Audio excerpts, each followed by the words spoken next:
यद्यत् विभूतिमत्सत्त्वं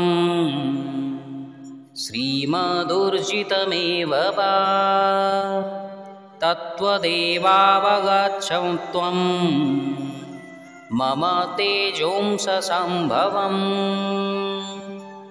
बंधुगण, एठारे प्रभु श्रीकृष्ण कहउछन्ति शब्द यंत्र बा स्पीकर मध्यरे विद्युत प्रवाह जोगु शब्द उत्पन्न होइथाए, किंतु जो माने भीतरर रहस्य को जानि नथांती से माने भावी थांती शब्द शब्द यंत्र उत्पन्न होउछि।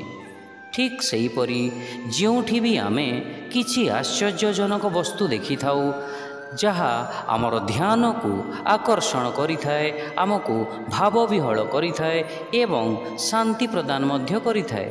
आमे जानि रखिबा उचित जे से सबु भगवानंकर ऐश्वर्यर झलक होई पारे।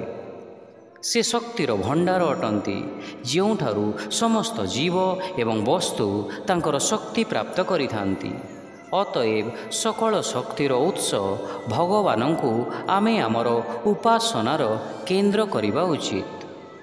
शिक्षा तुमे जो सबु ऐश्वर्ययुक्त सुंदर एवं गौरवमय वस्तु देखुछ जानी रख जे ताहा मोर तेजरु अंशरु जात अटे।